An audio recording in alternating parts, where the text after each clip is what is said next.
Hello and welcome to this slideshow presentation regarding how grades will be assigned for our school law class this semester.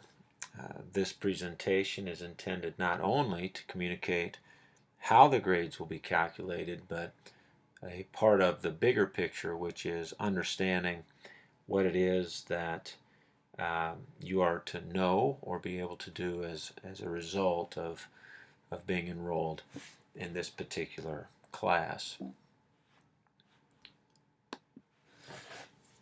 As I consider assigning grades, really I want to approach this process as a way to give you feedback that ultimately will improve your learning. And when we think about that, certainly a key or the major component of that is that it is not a ranking system.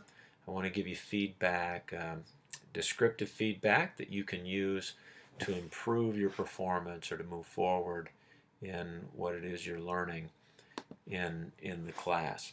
To that end, really I want the focus of our conversations to be on what you're learning, not necessarily a grade or some sort of compensation that you would be earning. So the grading or the feedback will not be some sort of reward or compensation for you.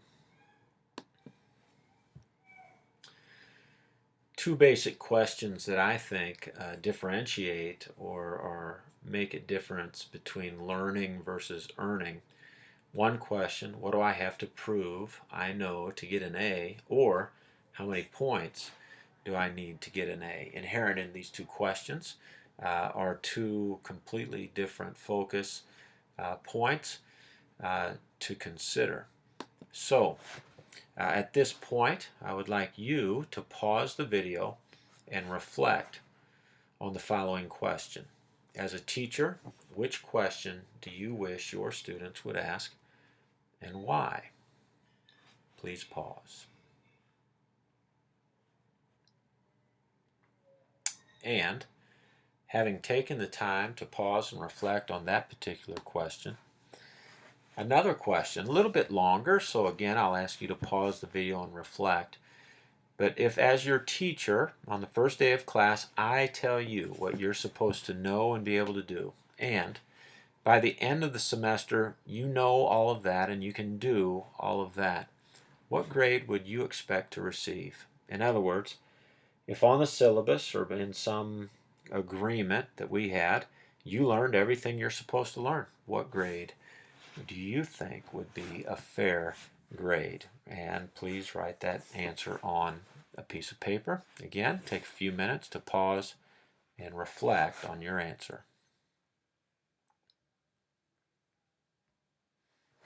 And as we return back to the video, some of you may have already done this in another class that you've had, but to think about or consider how I'd like to give feedback, I'd like to set up the situation with a hypothetical assessment and go through maybe some thoughts that you have regarding it. On this particular hypothetical assessment, I would like you to consider creating a quiz or a test with 10 questions. And for the purpose of this activity, let's say that this 10-question assessment is going to be worth 50 points. Some other guidelines regarding this particular assessment. The first four of the 10 items on the assessment will be less complex than the targeted objective. In other words, if you're assessing one objective, let's make 4 items not quite as complex as what would be meeting the particular goal. You'll notice then on items 5 through 8, let's say that 4 of the items are very specifically on target. They're at the level written or as the outcome is written, and then 2 items are more complex. You might even call them the hard ones. So we've got the easy ones, the on target, and then maybe some hard ones that are a little bit more complex than the objective that's being assessed.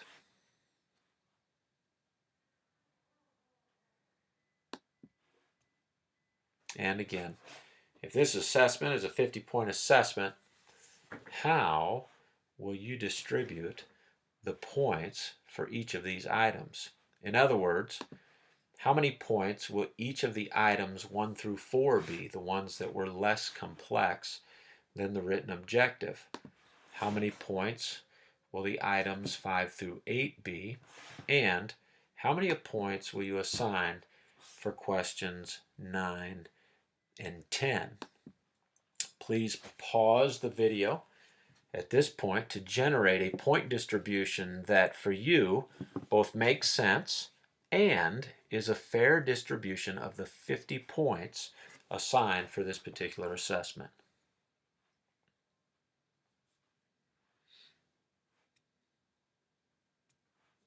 And having now written out your point distribution, take a look at the way that you've assigned those points, and not with a shoulder partner, obviously, but answer the following questions. If a student has taken the quiz and has correctly responded to items 1 through 8, in other words, they've missed 9 and 10, how many points would they have earned out of the 50? Based on that number of points out of 50, what percent would that be? And based on that percent, what grade would the student receive? Again, if they had answered numbers 1 through 8 correctly, the 4 less complex items, the 4 on target complexity, but then had missed numbers 9 and 10, the more complex items, what grade would that student receive based on that point distribution? Please pause the video, and after calculating the answer to all these questions, please write your responses on a piece of paper.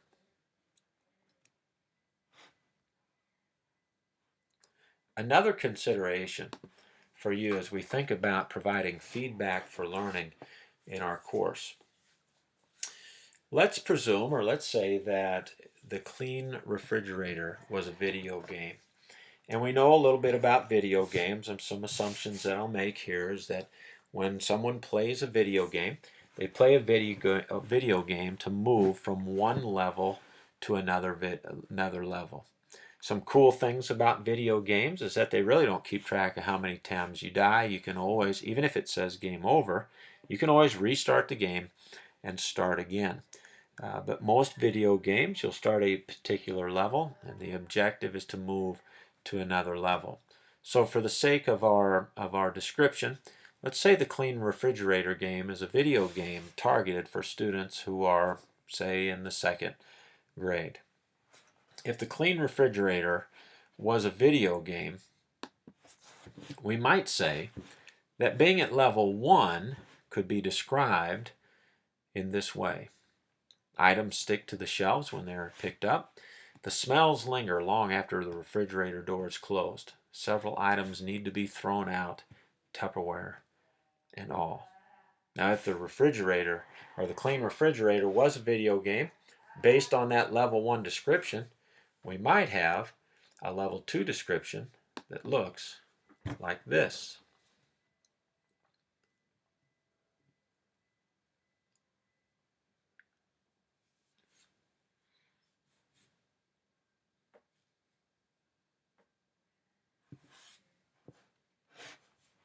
And level 3 may look like this.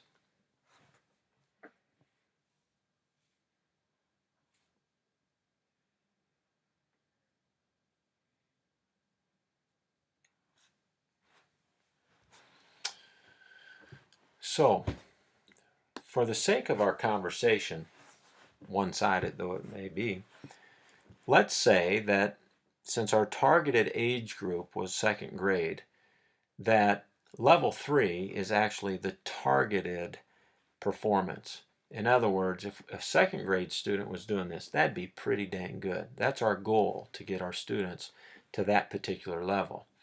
If level 3 is on target, let's use the language then to say that level 2 is approaching that target and level 1 is emerging. Now I know that we don't assign grades for students' levels on video games, but let's just say that we did. After a 9-week term, how would we accurately report a student's present level of performance? In other words, using grades, what grade would we assign for each of those levels? If a student was demonstrating a performance that matched the description of level 3, what grade would you give that student?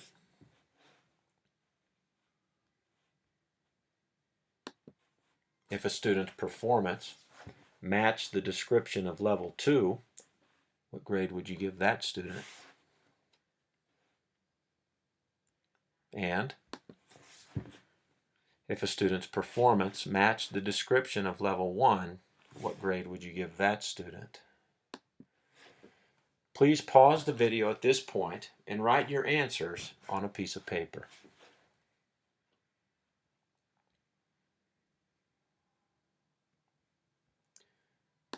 So, what about those students who go above and beyond?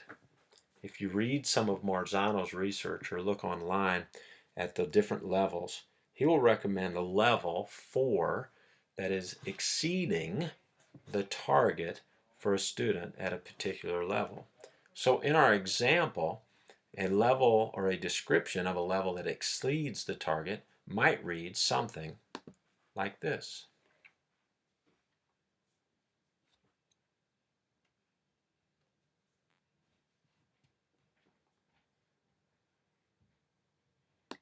And with all 4 levels then described, it brings us to another question for those who use a 4th level or an exceeds target level of proficiency scales or descriptions of student performance. What grades would you assign, again, if we were translating it to a traditional letter grade using A, B, C, D, or F? What letter grades would you assign for a student whose performance matched the description for that of level 4, level 3, level 2, and level 1? Please pause and take just a minute to determine how you would answer these questions.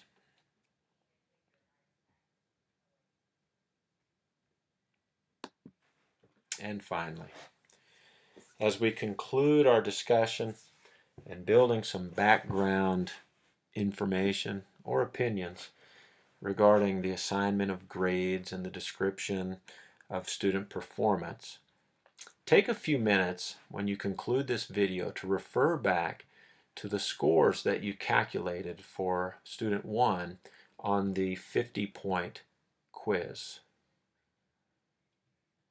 When you do that,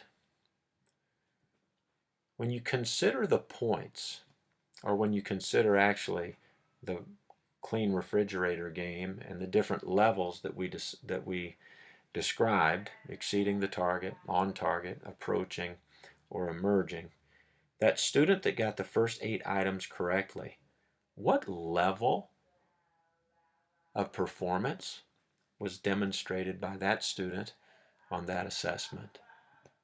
And finally, considering all the grades that you've assigned while viewing this slideshow, what questions or insights might you bring to our next class meeting?